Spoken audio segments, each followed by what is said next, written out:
Welcome to Malifaux University. When the Malifaux Burns book was scheduled for release in 2021, Wyrd let some of us YouTubers and podcasters get an advanced look at some of the new characters. It was so cool then, they decided to do it again for the Madness of Malifaux book coming out in October of this year, and I, for one, couldn't be more excited. Before we go any further, though, I must say that this material was provided by Wyrd Miniatures, and the views and opinions expressed throughout this video are Malifaux University's, and do not necessarily reflect the official policy, position, or opinion of Wyrd Miniatures. You know we don't get too deep into lore here, but any speculation made about the story and connections among the models is strictly on the part of Malifaux University and not Wyrd Miniatures. Lastly, any and all information presented here is still subject to change before Madness of Malifaux is published. With that out of the way, if you recall last year, Barbaros got a nifty update with Malifaux Burns. He gained some new abilities and actions, and became the first model with the returned keyword. Then, in June of this year, we had a sneak peek at Gwyll, a resurrectionist henchman with the returned keyword. I am pleased to present to you now Kastore, Awakened, a dual-faction, never-born resurrectionist master with the returned keyword. We also have Marathine, Kastore's totem. Athorak, a never-born henchman with the Nephilim and returned keywords. And the Blood Vessel, a resurrectionist minion with the returned keyword. Let's look at Kastore. He's a fairly large model on a 40mm base and size 3. He's the usual 15 soulstone cost, and his movement and defense stats are both 5, but his willpower is 7, among the higher stats in the game. He has the evasive and hard-to-wound abilities which we've seen on other models, but he has the new Final Preparations, which allows a friendly returned model within 8 inches of Kastore to take 2 damage and then interact, which could mean dropping or removing a scheme marker or affecting a strategy marker in some way. His other ability, which is both new and unique to this model, is Insatiable, which starts a common thread among the returned keyword models. This is what I'm calling the Would Heal abilities. On Barbaros, the first returned keyword model, his unique Broodfighter ability lets a friendly model within 4 inches, including himself, move 2 inches if Barbaros would heal above his maximum health. Kastore's Insatiable ability says that when he would heal above his maximum health, every enemy model within 1 inch suffers 1 damage. The extra tricky part is that he can center this ability on his totem, Marathine, instead of himself. Since he's not targeting his totem, he doesn't need line of sight to Marathine, and it doesn't matter where the totem is on the playing area. The back of Kastore's card seems pretty balanced. He has 1 melee attack, giving him a 1-inch engagement range, and 1 ranged attack, but no projectile attack, which would be limited by him being engaged. 1 regular tactical action and 1 bonus action. His Devour melee attack has a 2-3-5 variable profile, but once per activation, he can choose to either add a double positive modifier to the damage flip, or force the target to discard a random card. The stat has a ram built into it, giving Kastore a choice of the 2 triggers. Drink Blood heals Kastore an amount equal to the damage inflicted, which can then tie right back into his Insatiable ability, doing another point of damage to enemy models around him or Marathine. Alternatively, Kastore can use this Devour attack on a member of his own crew, and after killing the model, drop a scheme marker anywhere on the table, not just in base contact or within a certain radius of the slain model, anywhere on the entire playing area. This, and the Final Preparations ability letting a model interact in the end phase, gives the horror movie "It's Not Dead Yet" vibe, where you think you've got the situation under control, but then the monster comes back from the dead, or things just otherwise go from bad to worse. His ranged attack, Dominate, has a range of 8 inches and needs only a 7 of any suit to hit the target number. It has to be used against an enemy model, but cannot target a master model. Dominate does no damage, but gives both the staggered and stunned conditions. These 2 reduce the target's move stat by 2, prevents the target from being moved by other friendly game effects, prevents the target from declaring triggers, and makes the target's bonus actions count against its action limit. Damage may be preferable. The Crow trigger, called by Blood, can be used only once per turn. It pushes the target 4 inches toward a returned model in the target's line of sight, which could be Kastore. If the target ends its push within 1 inch of returned models, those models all heal too, which plays into their various would heal abilities. The other trigger, Enthrall, comes from a mask and can be used only once per activation, but is a low-key obey action. This lets Kastore choose and control a general action like interact, slam, or even charge, and force the target to do it. It even ignores the staggered condition the attack put on the target, so its movement is back to normal and it gets to ignore the engagement of returned models if it happens to be engaged. In tactical actions, Bountiful Feast gives a 4-inch pulse that forces enemy models to beat a target 13 defense duel or suffer 1 damage. While that may not be much, as many enemy models as are damaged by this, the same number of returned models get to heal 1 damage, which again might play into their would heal abilities. Kastore's bonus action needs a 4 of any suit to make it happen, but affects only his totem, Marathine. Broodmaster's Domain pushes Marathine up to 5 inches, its movement stat, and then drops a scheme marker. Just like his Insatiable ability, this can target Marathine anywhere on the entire plane area. No range or line of sight is needed. While we're talking about Marathine, let's take a look at Kastore's totem. Artistically, it's slicing through some Nephilim-looking figures. The name of Kastore's bonus action, Broodmaster's Domain, also suggests a connection with Nekema, as her titled version is Broodmother, but since Barbaros, who also shares the returned and Nephilim keywords, has the Nephilim Loyalist ability which keeps him from joining crews with Nekema in them, this may be a mom versus dad situation. But back to Marathine. This interesting model is only size 1 and on a 30mm base. Other than its 5 movement, its stats almost feel irrelevant due to its unique Living Blade ability which states, this model does not have health and cannot suffer damage or be killed. As long as Kastore is in play, Marathine is in play. When Kastore is killed, Marathine goes with him. Marathine is insignificant, which means it can't take Interact to drop scheme markers, but Kastore's bonus action more than compensates for that.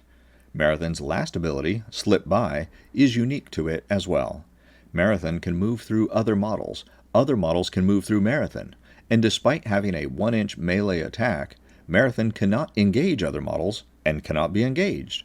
So it's going to do whatever it wants, and it feels like all you can do is walk away from it, but depending on what your crew can do, you might bury it or put conditions on it like distracted, injured, or slow that decrease its lethality. Marathine's only attack action can be used only once per activation, which is a kind way of balancing the invulnerability of this model. You can't use this totem to hack rampantly through other models. It does ignore hard to kill though, and whatever damage it does causes Kastore to heal an equal amount, again playing into his Insatiable would heal ability.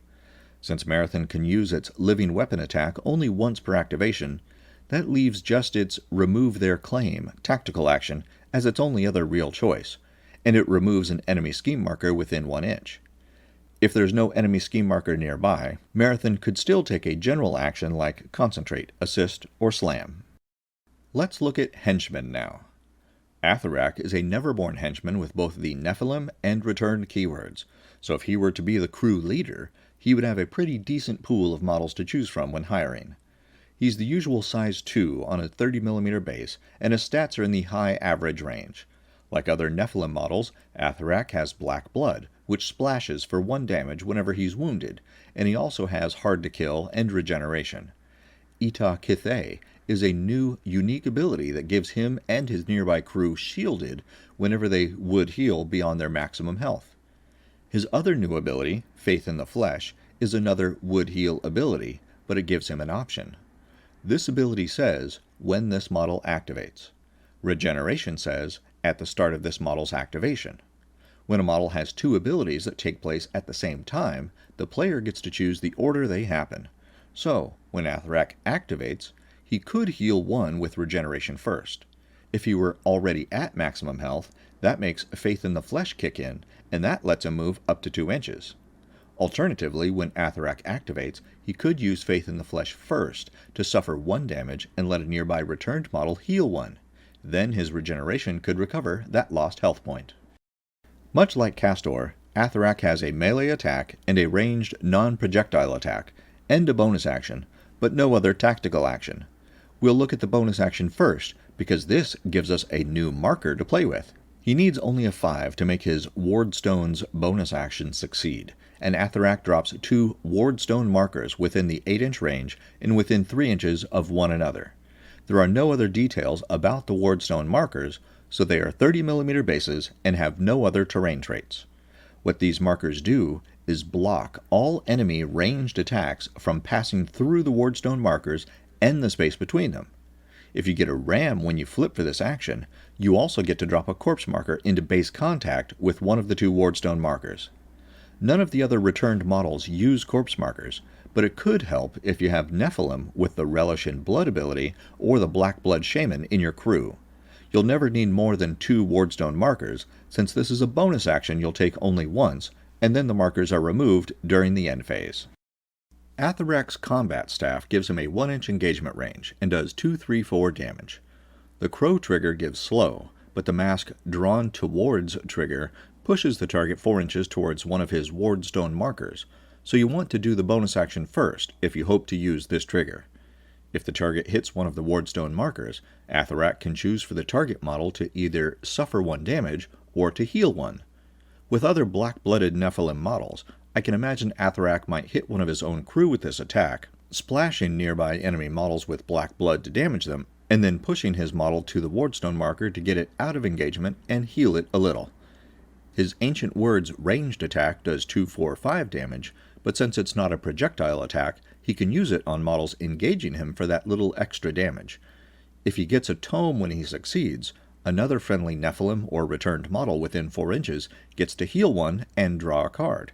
Healing that 1 point, of course, may initiate that model's Would Heal ability if it's already at full health. We'll take a look at Gwyll, the Resurrectionist henchman in the returned keyword, for those who didn't see him in the June 22 Waldo's Weekly. Gwyll is the usual size 2 on a 30mm base, and all his stats are in the upper average range. He has Disguised, which protects him from charge attacks, Hard to Wound, and Unimpeded. Cling to Death, though, is a new and unique ability. Gwyll doesn't have a Would Heal ability, but Cling to Death can trigger the Would Heal effects of other returned models in line of sight of Gwyll. They can opt to have the heal drop to 0, and then treat it as if they had healed beyond their maximum health. For Barbaros, that would let him or another nearby friendly model move 2 inches. That could also let Athorak or the blood vessels we haven't gotten to yet move 2 inches, or do 1 damage to all enemy models within 1 inch of Kastore or Marathine. Gwyl's other unique ability, Whisper in Their Ear, lets him discard a card and draw a new card whenever either crew leader activates, giving him a little hand control. Since it's not tied to the station of the model, it doesn't apply to other masters or henchmen, just the crew leaders, so only killing the leaders of the crews would be able to interrupt or diminish this ability. On the back of Gwyl's card, we discover that Gwyll has no engagement range. Neither of his attack actions are melee attacks, so any model in base contact with Gwyll could just walk away from him without having to disengage or use some other form of movement. His Decay attack has a blast marker built into the damage variable profile, and a ram embedded in the stat. The attack gives the injured condition to enemy models, and the ram guarantees the Life and Death trigger, which heals friendly living models in the blast radius, or lets them use their Would Heal ability if they're in line of sight of Gwyll, thanks to his Cling to Death ability. The Crow trigger, infested with leeches, would keep an enemy model from healing until the end phase, which can be particularly effective in schemes that require you to kill a model, like Vendetta or Assassinate. Gwyl's other attack action, Dispel Magic, can be handy on enemy and friendly models alike, as it needs only a 5 to succeed and ends any one condition the target has. Gwyl's Essence Transfer tactical action is kind of a big deal. It targets 2 friendly models within 12 inches, one of which could be Gwyll, since it does not say other friendly models, and needs only a 4 to succeed. The targeted models don't need to relent, and it moves up to 4 health from one model to the other, up to the losing model's current health if less than 4, which could kill it. If Gwyll gets a tome when he does this, and both the targeted models are returned keyword models, he also gets to drop a scheme marker next to the damaged model. Of course, this could be a sneaky way of triggering the receiving model's would heal ability, splashing models near the damaged model with black blood, or both. Lastly, Gwyll has 2 bonus actions to choose from. If there's a nearby returned model, he can use Wise Counsel to give it focused +1, and if not, Sanguine Evocations lets him rearrange the top of his fate deck, suffering 1 damage per card discarded, if any. Finally, we have a new Resurrectionist minion, the Blood Vessel. This undead model is size 2 on a 30mm base, has the returned keyword, and its stats are a little on the low side, but you'd expect that from a zombie-type model. It has a hiring limit of 3, and once you see how it works with the rest of the crew, you might decide it's worth it to bring them all along. As you might expect, it has black blood and hard to kill. It shares the Faith in the Flesh ability with Athorak, letting it heal another nearby returned model when the Blood Vessel activates at a price of 1 damage. A new ability, though, is Ready to Serve. As long as the Blood Vessel has 4 or 5 health, it gets +2 to every card it flips in duels. With all the ways this crew can heal itself, the Blood Vessel may be the kind of model you have to kill quickly. The Blood Vessel's only attack is with its ceremonial weaponry, which gives it a 1-inch engagement range. It can use this on both friendly returned and enemy models to damage or heal them, and if it gets the Tome trigger, it gets to peek at the top of its fate deck. The Rite of Sacrifice bonus action costs it 2 health, but lets it interact, which can be a tricky way of dropping or removing a scheme marker before or after the Blood Vessel has already taken the interact action. The Blood Vessel's regular tactical action, Sacred Duty, is interesting. It may need a 7 to succeed with a target number of 12, but if the Blood Vessel's health is still up, it gets the +2 to the flip, which means it needs only a 5. Either way, it can do this only once per activation, and it targets a friendly returned model that is not a minion, which means any other model we've discussed, since this is the only returned minion so far.